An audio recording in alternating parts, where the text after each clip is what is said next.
Okay, so Meili tries to kill Subaru again, and this time he already knows. He doesn't even flinch, he just steps out of the way, catches her, and instead of yelling at her, which honestly would have been fair, he tells her something she really wasn't expecting. That murder became a habit for her. And then he says a name, Elsa Granhirt. And the second he says it, something in her breaks and she lets herself fall. He catches her anyway.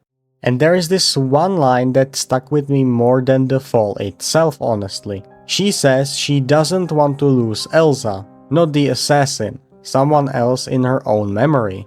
This video was supposed to be just about Meili, that was the initial plan, but going back through this episode and working on this video, I realized Ram and Emilia actually get scenes earlier in the same episode doing the exact same thing, just smaller before the main event. So here's what I actually want to figure out. Elsa raised her, taught her everything, basically made her who she is, even though Meili never got a say in who raised her. And honestly, neither did Elsa. So why was she suddenly so scared of losing her memories of Elsa? What does Meili actually see in her when the rest of us could just see a killer? That's what I want to look at in this video. This is ReZero Season 4 Episode 12. Okay, so let's actually sit with what Elsa gave her, because I don't think the show slows down enough to spell this out, and it's really easy to just skim past it. Meili wasn't raised by people, she grew up out in the wild with demon beasts, and Elsa's the one who taught her basically everything. How to talk, how to act, how to be human instead of an animal. And okay, Elsa's obviously a killer, that part's not subtle. But I don't think people usually think of her as like a parent, and that's kind of what she was to Meili. Elsa is just what a parent is to her. And honestly, I do think that's true no matter how bad the parent actually was. If that's the only version of care you have ever gotten, that becomes the template. That's just what care means to you now. So when Subaru says murder becoming a habit to her, I don't think he's calling her evil. I think he's pointing at something more like killing was never actually a decision she sat down and made. It's just the only thing she was ever shown. A kid doesn't invent their own values out of nowhere. They copy whatever's in front of them. And the only thing in front of Meili was Elsa. There is actually a smaller version of this same idea happening earlier in the same episode with Ram. She's furious with Subaru because of him losing the memories, and she's furious enough to slap him. But it's not really about the anger here, or at least not only that. She's testing whether he is serious.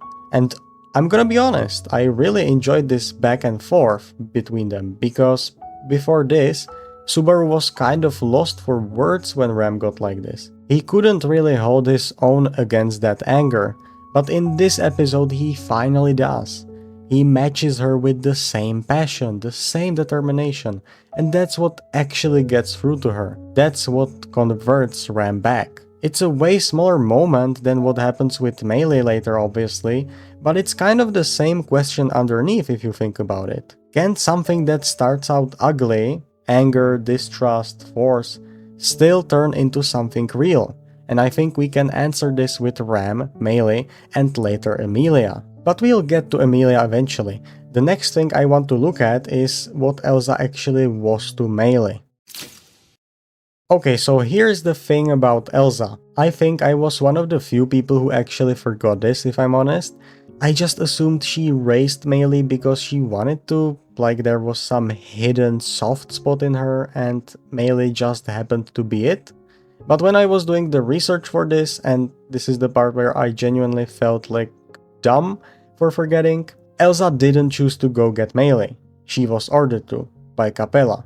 And my first reaction was honestly just, how could I forget that? But then when I actually sat with it, reminded myself of the whole thing, it made Meili's story feel even sadder than it already was. Like before I remembered this, I thought the saddest part was that Elsa maybe never really loved her back. But now it's more like Meili might have been holding on to something that was never even hers to hold on to in the first place. Because Meili didn't get to know any of that. She is a kid raised by literal demon beasts, and then this one person shows up and teaches her language, teaches her how to be around people, basically everything. Whether or not it started as an order doesn't change what it felt like from Meili was standing. Alright, I promised Emilia, so now let's get to her. Remember that scene at the stairs with Meili and Subaru? Okay, there is also this small thing happening in the background of this same scene. Emilia is there watching all of it, and she doesn't say much, but she's watching Subaru catch someone who was basically raised inside someone else's agenda the whole time. And I don't think that's totally a coincidence, given Emilia's own history with never really getting to choose her place in things either. So a forced bond can still end up becoming the only reality someone has to compare everything else to. Which leads to the last thing I want to figure out. Why Meili still needed that bond anyway? And this is where Subaru and the rest of the group actually matter, I think. They are showing her there is another way to exist. That's the whole point, honestly. Proof that the only model she has ever had isn't the only model there is. Meili held on to what she knew because it's all she knew. And Subaru is the first person offering her something different. A real shot at something that was actually chosen this time, by people who aren't operating under anyone's strict orders. And I think that's what this episode is actually about. Underneath the tower stuff and all the fighting going on this season and Subaru, everyone deserves a family. Everyone deserves people they can actually lean on, even Meili. That said, and I know this kind of complicates the nice ending I just gave you, I do still have some caution toward Meili, just because of what she's actually been through. That kind of past doesn't just undo itself. I don't fully trust her yet, but I think the show wants to turn her into another good girl who falls in line behind Subaru. But secretly, I'm kind of hoping her character goes deeper than that. Part of me wants her to actually turn on them at some point.